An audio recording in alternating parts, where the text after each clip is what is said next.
신약성경 145페이지 요한복음 2장 11절. 자, 우리 한 목소리로 같이 읽겠습니다. 시작.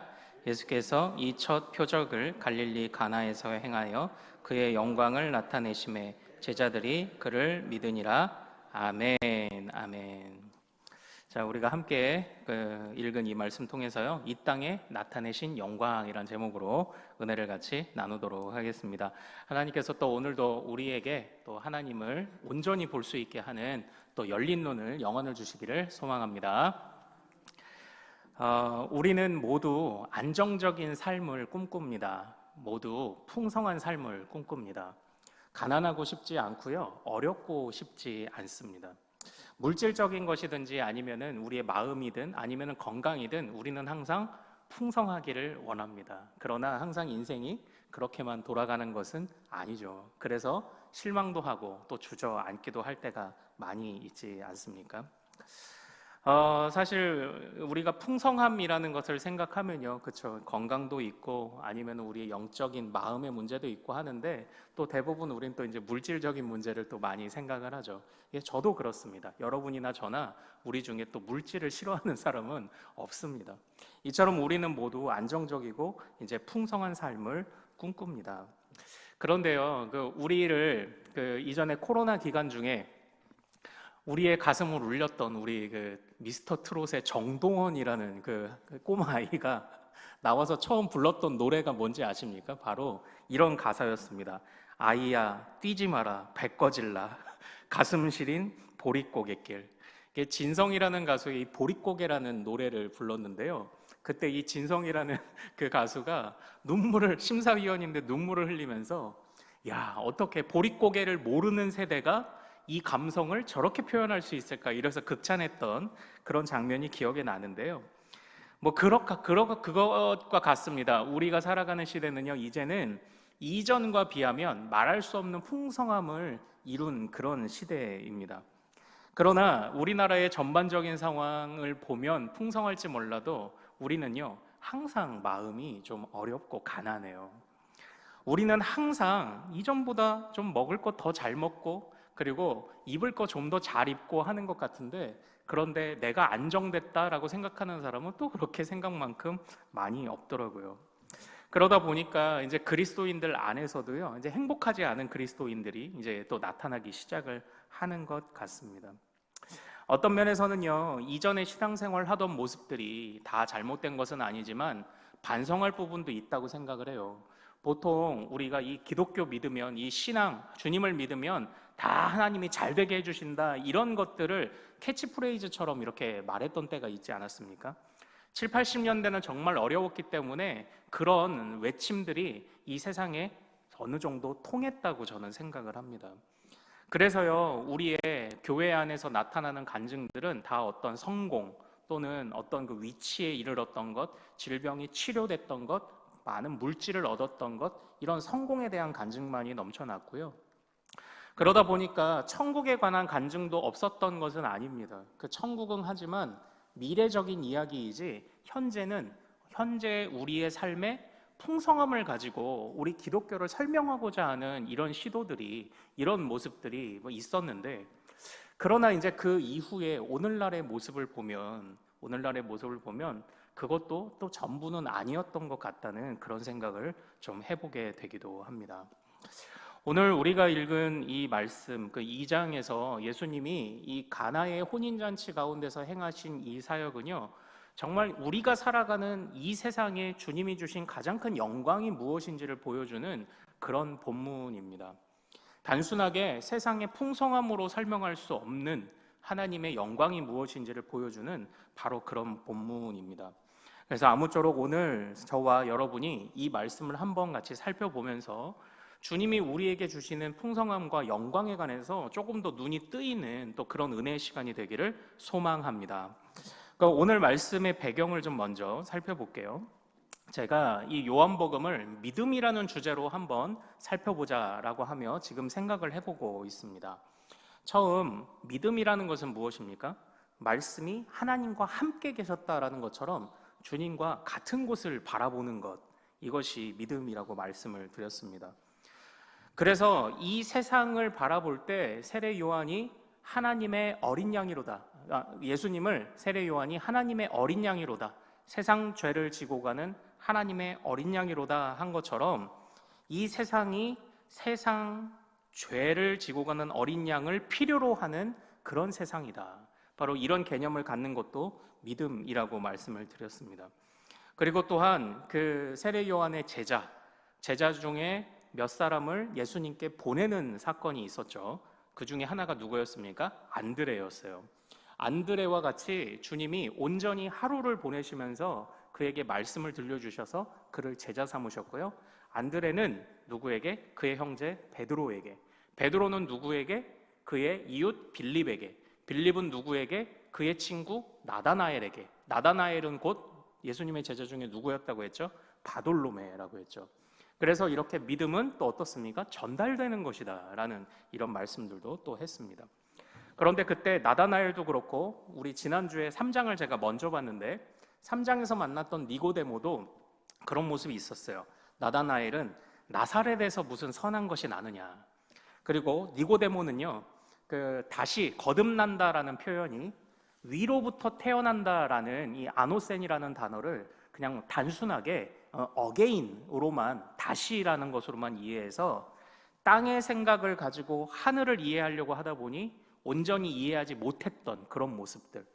그러니까 나름의 선입견들을 걷어내는 게 믿음이다라는 이런 말씀을 또 드렸습니다. 오늘 사실 우리가 살펴보는 이 2장은요. 그래서 저는 2장과 3장, 1, 2, 3장을 아우르는 아주 좋은 그 주제를 던져주는 그런 본문이라고 생각을 해서요. 그래서 오늘 이 본문을 지난주 3장보다 조금 나중에 봐야 되겠다라고 그렇게 좀 마음을 먹었던 겁니다. 오늘 말씀을 통해서 이제 어떤 믿음이 어떤 것인지를 또 한번 같이 좀 정의를 내려보기를 원해요. 오늘 말씀은요 2장 1절에 보면 사흘째 되는 날 이렇게 시작되고 있습니다. 그런데 재밌는 것이 예수님이 세례 요한과 함께 이렇게 만나셨던 그때 이후로 성경은 자꾸 이튿날에 그 안드레를 만나셨다, 이튿날에 베드로를 만나셨다, 이튿날에 빌립을 만나셨다, 이렇게 자꾸 이튿날 이렇게 3번을 말합니다. 그리고 나서 나다나엘을 만나신 이후에 사흘 뒤에, 그럼 결국 며칠이 지난 건가요?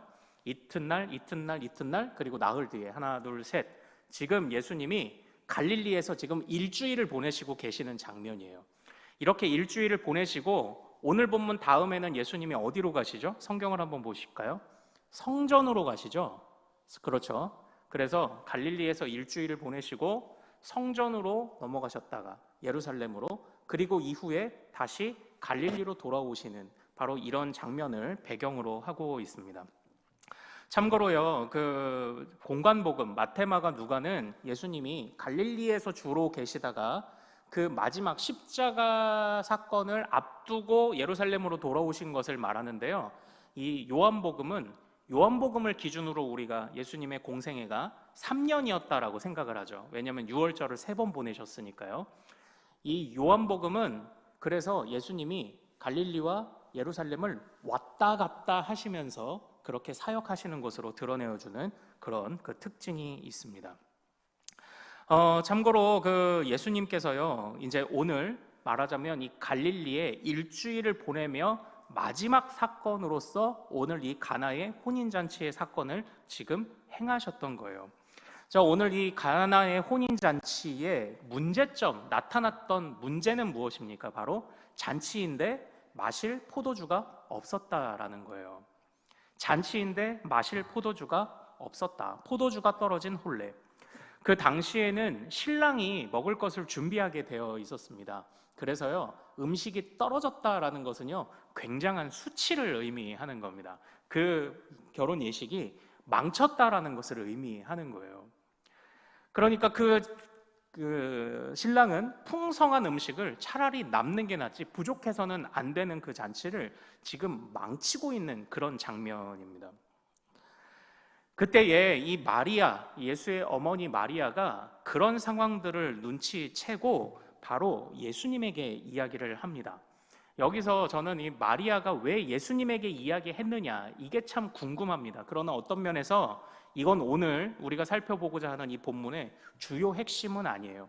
물론 마리아는요, 이전에 예수님이 태어나겠다는 천사의 계시를 받은 사람입니다.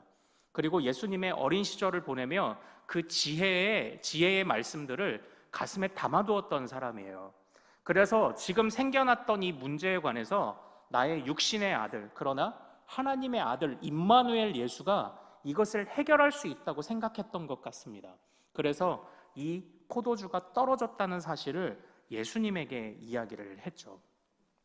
그런데 그때 예수님이 무엇라 말씀하십니까? 바로 그 유대인의 정결 예식을 따라 물을 담아두는 돌 항아리가 있었는데 우리 그 돌 항아리에 7절과 같이 이야기를 하셨습니다. 자, 우리 7절 한번 같이 읽어보도록 하겠습니다. 자, 시작. 예수께서 그들에게 이르시되 항아리에 물을 채우라 하신즉 아기까지 채우니.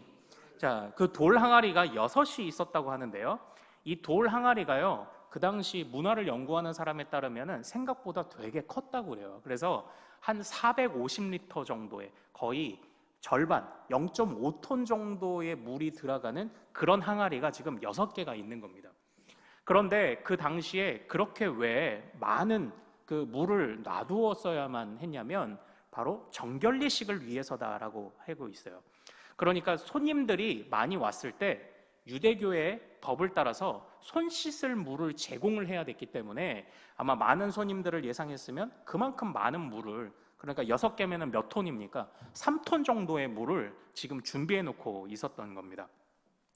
그런데 예수님께서요, 포도주가 떨어졌다는 얘기를 듣고 뭐 이제 마리아와 함께 옥신각신하는 이야기가 있지만 요건 조금 제쳐두고 거기에다가 물을 채우라 하셨는데 어떻게 됐습니까? 우리가 어릴 적 부른 찬양대로 물이 변하여 포도주가 되는 역사가 이제 일어났던 겁니다. 그때 이렇게 말씀하십니다. 9절과 같이 말씀하십니다. 우리 9절 같이 읽어보겠습니다. 시작. 연회장은 물로 된 포도주를 맛보고도 어디서 났는지 알지 못하되 물 떠온 하인들은 알더라. 연회장이 신랑을 불러. 이렇게 돼 있죠. 자, 연회장, 그러니까 신랑은 음식을 공급하고 신랑 대신에 신랑 친구나 아니면 누구 친척이나 아버지를 통해서 이제 피로연을 챙기도록 하는 연회장이 있었는데, 연회장이 갑자기 포도주를 맛보고 나서 깜짝 놀라는 이제 장면이 있었던 거예요. 그래서 보통은 좋은 포도주를 먼저 내고 나쁜 포도주를 나중에 내는데 너는 어찌하여 이걸 거꾸로 하느냐라고 말할 만큼 좋은 포도주로 이 물이 변화되었다. 이게 이제 우리가 잘 아는 오늘 본문의 말씀입니다.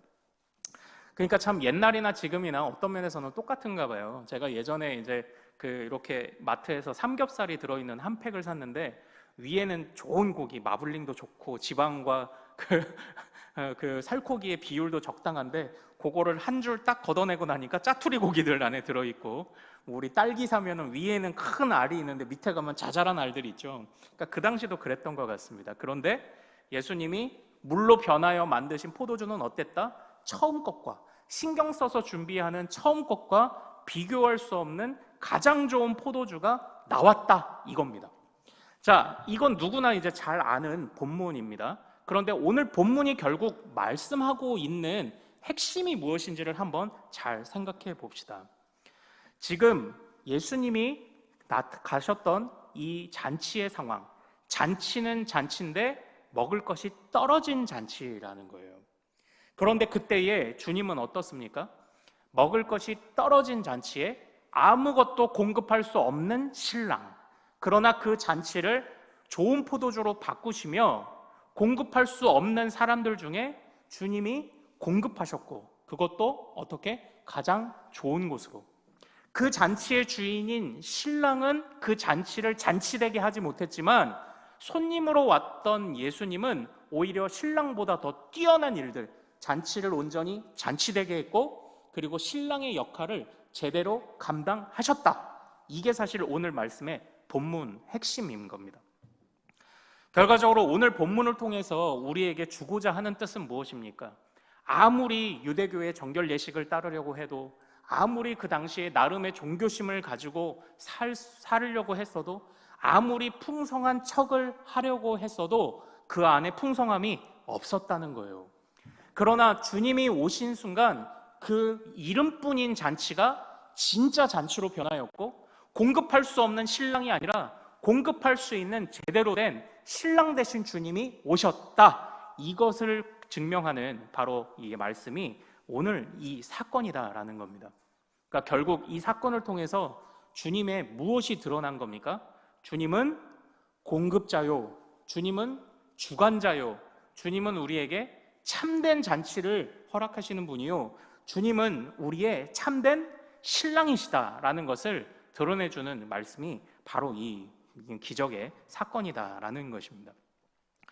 그러므로 오늘 이 말씀을 통해서요, 주님이 이제 2장, 3장에서 거쳐왔던, 정말 2장, 1장, 2장, 3장에 어떤 사건들이 있었습니까? 잠깐 말씀드렸던 것처럼 그 안에는요, 세례 요한이라는 사람도 있었고 제자들도 있었습니다.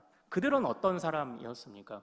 그들은, 세례 요한은 자신의 제자를 주님께 보낸 사람이었습니다. 또 부름받은 제자는 어떤 사람이었습니까?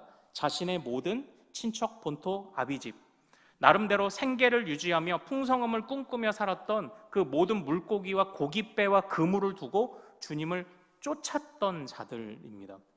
그들이 왜 그렇게 그런 일들을 행할 수 있었습니까? 바로 주님을 그들이 공급자요, 주관자요, 잔치를 잔치되게 하시는 새로운 신랑으로 봤기 때문에 그들이 바로 그렇게 결단할 수 있었던 겁니다. 그러므로 오늘 이 말씀을 통해서도요, 주님은 제자들, 부르신 제자들뿐만 아니라 함께 잔치에 참여하고 있는 자들, 이 비밀을 아는 자들, 예수의 어머니와 가족들에게 자신의 능력을, 자신이 어떤 일을 하기 원하시는지를 지금 이 말씀을 통해 드러내신 거예요. 그리고 결단하게 하시는 거죠. 너희도 참 신랑 된 나를 따르라. 그걸 결단하도록 초대하고 있는 말씀이 오늘 말씀이에요. 그래서 이 말씀이, 이 기적이 이루어진 이후에 어떤 일이 일어났다고 이야기를 합니까? 오늘 우리가 읽은 본문 11절 말씀 같이 한번 읽어보겠습니다. 자, 시작. 예수께서 이 첫 표적을 갈릴리 가나에서 행하여 그의 영광을 나타내심에 제자들이 그를 믿으니라. 아멘. 이렇게 돼 있죠. 이 사건을 어떻게 평가하고 있습니까? 요한은 주님이 영광을 나타내셨다라는 거예요. 여기서 영광은 무엇입니까? 여기서 주님이 나타내신 영광은 무엇일까요? 우리는 이 세상에 살아가면서 와, 이건 진짜 영광입니다, 우리가 이런 이야기를 언제 하나요? 무언가 상을 받거나, 그리고 어디인가 상을 받던지 아니면 뭐 미스코리아 대회 이런 데서 이 영광을 누구누구에게 돌립니다. 뭐 우리 동네 미용실 사장님, 아니면 우리 소속사 사장님, 우리 팬들에게 돌립니다, 이런 얘기를 하죠. 세상이 말하는 영광이라는 개념은 그래요. 무언가 얻어야 돼요. 무언가 이루어내야 돼요. 그래야 영광을 말합니다. 그러나 성경이 말하는 영광은 좀 달라요. 세상이 말하는 풍성함과 좀 달라요. 바로 예수님이 어떤 분이신지를 정확하게 아는 것이 영광이라고 말하고 있는 이 성경의 관점을 절대 잊지 않으시기를 소망합니다. 우리가 추구해야 할, 우리가 따라가야 할 영광은요, 세상에 이런 영광들하고는 조금 거리가 있어요. 물론 주님이 우리를 먹이시기도 할 겁니다. 오늘 말씀과 같이 주님은 주관자이십니다. 그리고 주님은 공급자이시기도 합니다. 그러나 그것만을 보면 우리는 하나는 알고 둘은 모르는 거죠. 우리가 봐야 할 온전한 영광은 예수님이 어떤 분이신지를 바로 깨닫는 거예요. 예수님이 어떤 분이신지를 바로 깨달을 때 어떤 일들이 일어나는지 아십니까? 바로 우리가 바라보는 모든 것에 관해서 새로운 의미를 깨닫게 됩니다. 제가 말씀드렸던 것처럼 세례 요한은 왜 자신의 그 재산과 같은 제자들을 보냈을까요? 베드로와 빌립과 안드레와 요한과 이런 제자들은 왜 자신의 모든 것을 버려두고 쫓았을까요? 이전에는 자기가 붙잡고 있던 모든 것들이 자신의 인생을 풍성하게 만들어주는 것이라고 정의 내리며 붙잡고 살았기 때문에 그것에 벗어날 수 없었습니다. 마찬가지로 우리가 지난주 살펴봤던 그 니고데모도 유대인의 바로 선생이었지만, 그러나 그도 유대인의 가르침만을 가지고 풍성함을 누릴 것이라고 생각했지만 그도 하늘의 비밀까지 닿지는 못했었던 거예요. 그러나 주님이 오신 이후에 그들이 세상을 풍성하게, 그들이 세상을 영광스럽게 만들어줄 것이라고 생각했던 모든 것들에 관하여 주님 앞에서 새롭게 정의를 내리고 새로운 눈으로 보게 하셨습니다. 그리고 그것들을, 이전에는 버리지 못했던 것들을 버릴 수 있게도 하셨고요, 이전에는 떠나지 못했던 것들을 떠나 보낼 수 있게도 바꾸신 것이 바로 그 하나님을 온전히 깨달을 때 바로 신자들에게 나타나는 하나님의 영광의 은혜 중에 하나라는 것, 영광의 은혜의 전부입니다. 전부라는 것, 이거 절대 잊지 않으시기를 소망합니다. 그러니까 오늘 말씀 뒤에 어떤 일이 있었습니까? 성전 이야기가 나오죠. 성전에서 주님이 어떻게 하셨습니까? 성전을 깨끗하게 하십니다. 그들에게 있어서 성전이 갖고 있는 정의는 무엇이었습니까? 아무도 범접할 수 없는 곳이었습니다. 그러나 예수님에게 있어서 그 성전은 어떤 곳이었습니까? 더럽혀진 성전이었던 거예요. 주님은 그 당시 사람들이 갖던 눈이 아니라 새로운 눈으로, 마치 교정된 시력과 같이, 안경을 써서 교정된 시력과 같이 주님은 새로운 눈으로 그 모든 것을 보게 하셨습니다. 사랑하는 여러분, 이게 은혜인 줄로 믿으시길 소망합니다. 이게 은혜입니다. 그러니까 믿는 자는요, 풍성한 삶을 추구하지만 이전엔 물질이나 아니면은 건강, 어떤 성공에 매여서 해석하던 풍성함이 아니라 물질이 있어도 감사, 없어도 감사, 건강이 있어도 감사, 없어도 감사할 수 있게 되는 거예요.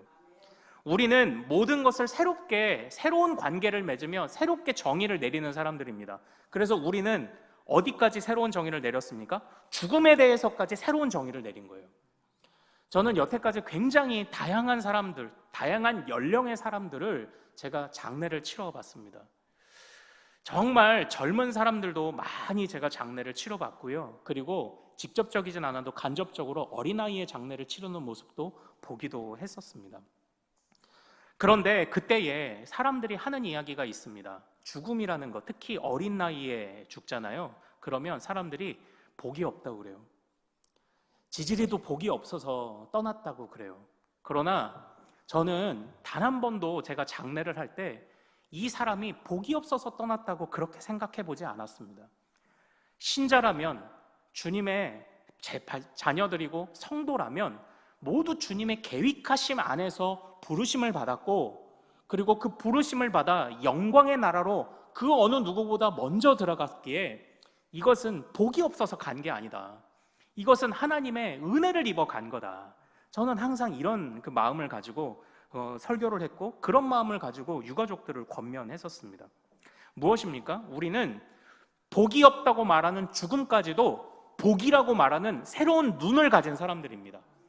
어떻게 이런 새로운 정의와 새로운 시각이 어떻게 열립니까? 주님을 제대로 볼 때, 세상의 풍성함이 아니라 주님이 주시는 풍성함이 있고, 세상의 영광이 아니라 주님이 주시는 영광이 있음을 눈을 열고 바라볼 때, 그때에 바로 이러한 새로운 마음들이 열린다는 것입니다. 우리가 이걸 절대 잊지 않는 우리 큰숨의 모든 가족들 되시기를 소망합니다. 그래서요, 저는 오늘 말씀을 묵상하다가 제가 이전에 디모데전서를 묵상할 때 생각했던 그 말씀 하나가 생각났습니다. 사도 바울이 이렇게 말합니다. 디모데전서 6장 6절에 자족하는 마음이 있으면 경건은 큰 이익이 되느니라. 이거예요. 우리는 이 세상에서 풍성하냐 아니냐, 가졌냐 못 가졌냐, 건강하냐 아니냐, 성공했냐 아니냐의 모습을 가지고 우리는 오르락 내리락, 천당과 지옥을 오르는 그런 마음을 갖습니다. 그러나 우리는 무엇까지도 새롭게 정의 내린 사람이다, 죽음까지도 새롭게 정의 내린 사람입니다. 그러므로 단 한 번 오르락 내리락 하는 것에 일희일비하지 않아요. 오히려 그 안에서 어떠한 상황이든지 자족하는 법을 배우는 거죠. 그래서 우리는 어떻다? 항상 풍성하다. 있으면 있는 대로, 없으면 없는 대로 항상 풍성하다. 왜냐? 주님이 주시는 영광이 있기 때문에, 주님이 주시는 은혜가 있기 때문에. 이 세상의 잔치집 같지만 먹을 것 없는 잔치집이 아니라 정말 잔치를 잔치되게 하시는 주님의 은혜가 있기 때문에, 먹을 것을 줄 수 없는 신랑이 아니라 우리가 따라가는 신랑은 우리를 풍성케 하시는 신랑이기 때문에, 그래서 우리가 어떤 상황에든지 자족할 수 있고, 어떤 상황에서든지 풍성함을 누릴 수 있고, 어떤 상황에서든지 영광을 말할 수 있다. 바로 이런 사도 바울의 고백이 우리 믿음의 선배들의 동일한 고백들이 아닐까라고 제가 그런 생각을 해보게 되었습니다. 사실 우리가요, 살아가면서 오르락 내리락 하는 거 쉬운 일은 아닐 거라 생각합니다. 제가 이렇게 우리 자족합시다, 만족합시다, 눈을 열어 삶의 형편이 아니라 주님을 바라봅시다 라고 해도, 그렇다고 해서 우리가 우리 마음에 품고 있는 우리의 먹을 것, 입을 것, 건강, 또 여러 가지 기도 제목들에 기도를 하지 마시라는 건 아니에요. 그런 기도 제목도 중요합니다. 그러나 중요한 것은요, 오르락 내리락 하는 그런 상황 속에 우리의 믿음을 쏟아놓아 버리지 않기를 바라는 겁니다. 상황이 어떠하든지 그 속에서 주님의 은혜가 있습니다. 주님의 공급하심이 있습니다. 주님이 주관하십니다. 이걸 신뢰하면서 우리가 한결같은 믿음으로 나아간다면 주님이 우리에게만 주시는, 주님의 사람들만이 눈을 열어 볼 수 있는 은혜와 영광과 풍성함을 보게 하실 것이다. 이 말씀을 절대 잊지 않는 우리 믿음의 가족들 되시기를 소망합니다. 그래서요, 이제 이 1, 2, 3장을 아우르는 핵심 문장, 핵심 구절이 저는 3장 30절이라고 생각을 합니다. 우리 3장 30절로 넘어가서 그 말씀 보고 우리 오늘 설교 마치도록 할까요? 자, 3장 30절로 가겠습니다. 자, 같이 읽습니다. 시작. 그는 흥하여야 하겠고 나는 쇠하여야 하리라 하니라. 아멘. 바로 이겁니다. 여기서 흥하다라는 단어는요, 영어에서 increase라고 표현되어 있어요. 그리고 그 쇠하다라는 단어는요, decrease라고 이렇게 표현되어 있습니다. 이것은요, 마치 그와 같아요. 우리가 음악을 연주할 때 점점 크게가 있고요, 점점 작게라는 그런 악상 기호들이 있습니다. 그래서요, 이 increase라는 건 크레센도라는 악상 기호와 유사하고요, 점점 크게. 디크리스는 점점 작게라는 악상 기호와 유사합니다. 이런 음악에서 사용되는 점점 크게와 점점 작게라는 것은요, 자칫 단조로울 수 있는 음악에 굉장한 활력을 불어넣는 요소를 우리에게 주고 있습니다. 만약 점점 크게나 점점 작게가 없었다면 음악은 굉장히 밋밋할 겁니다. 그냥 똑같은 음으로만 말한다면, 연주한다면 음악은 되게 밋밋할 거예요. 또 음악을 보면은요, 때로는 강하게 연주해야 되는 부분도 있지만 어떤 부분도 있나요? 쉼표도 있어요. 잠깐 쉬어가는 타이밍도 있습니다. 그러나 그 쉼표가 이 음악을 더 풍성하게 만드는 거예요. 하나님이 붙잡으신 우리의 인생도 마찬가지입니다. 우리는 그냥 오르락 내리락 하는 일들에 매여서 우리의 눈이 정말 풍성함을, 주님의 영광을 보지 못하고 풍성함을 보지 못하고 거기에서 우리의 마음이 천당과 지옥을 오가며 때로는 낙심도, 때로는 절망도 합니다. 그러나 점점 크게와 점점 작게, 그리고 때로는 연주할 때가 있고 때로는 멈춰야 할 때가 있고, 이 모든 것이 아름다운 음악을 만들어내는 것처럼 우리 인생 가운데 점점 커지는 때도 있고 점점 작아지는 때도 있으며, 때로는 강하게 나아가야 하는 때도 있고 분명히 원하지 않아도 쉬어야 하고 멈춰야 하는 때도 있지만, 우리 예수님이 어떤 분이시다? 가장 훌륭한, 우리 인생이라는 음악을 가장 훌륭하게 작곡하시며 연주하실 수 있는 지휘자라는 사실을 절대 잊어서는 안 될 줄로 믿습니다. 그러므로 우리는 흥해도 감사, 쇠해도 감사죠. 주님이 우리를 지휘하고 계시니까요. 주님이 우리를 주장하고 계시니까요.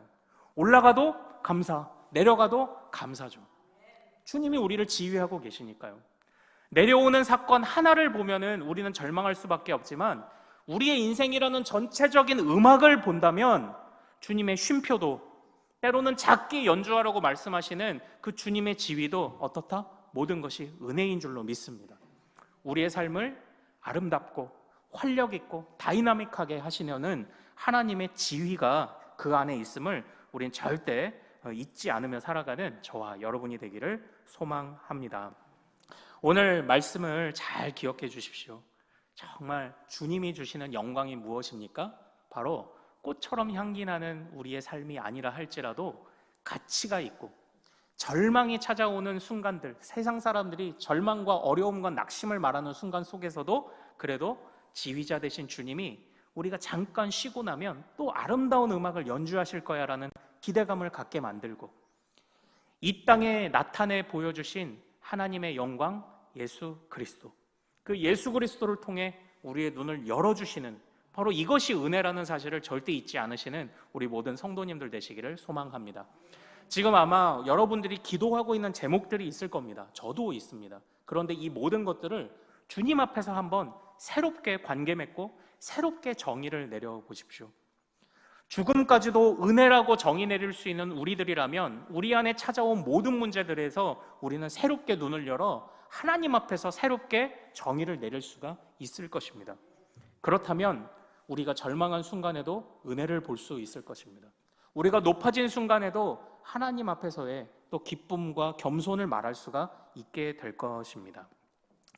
이 땅에 나타내신 하나님의 영광, 먼 미래만이 아니라 현재 우리의 눈을 열어 현재의 삶 속에서도 참으로 우리가 주님의 지휘, 주님의 공급하심 안에 있다라는 이 은혜와 감동을, 이 감격을 잃지 않고 살아가는 우리 큰숲의 모든 가족들 되시기를 소망합니다. 우리 같이 한번 오늘 말씀 붙잡고 기도하기를 원합니다. 여러분들은 지금 어떤 음악으로 연주되고 있습니까? 하나님, 저의 음악은 항상 우울합니다. 저의 인생은 항상 어렵습니다. 하나님, 고민이 많습니다. 하나님, 나는 잃어버린 것이 너무 많습니다. 그러나 우리의 눈을 열어 이 시간 주님을 바라보기를 원합니다. 주님이 가장 뛰어난 음악가이심을, 주님이 참된 잔치를 허락하시는 신랑이심을, 주님이 참된 주관자요 공급자이심을, 내 상황과 형편, 나의 건강, 내 인생, 나의 직업, 우리 자녀 문제, 우리 가족들의 문제, 어느 것 하나 맘대로 되지 않는 세상이지만 그러나 흥해도 감사, 쇠해도 감사할 수 있는 자족의 은혜를 우리가 누리게 하옵소서. 우리를 잠시 쉬게도 하시고 잠시 여리게 연주하기도 하시지만 그러나 주님께서 우리를 통하여 크게도 또는 활력 있고 강하게도 연주하실 때가 있을 것임을 기대하게 하옵소서. 우리는 눈을 열어 주님을 바라보며 세상이 우리에게 말하는 관점이 아니라 주님의 관점으로 교정된 눈을 가지고, 교정된 영안을 가지고 살아가는 우리들 되게 하옵소서. 우리 주여 이름 크게 한번 부르며 오늘 말씀 붙잡고 같이 한번 기도하겠습니다. 주여!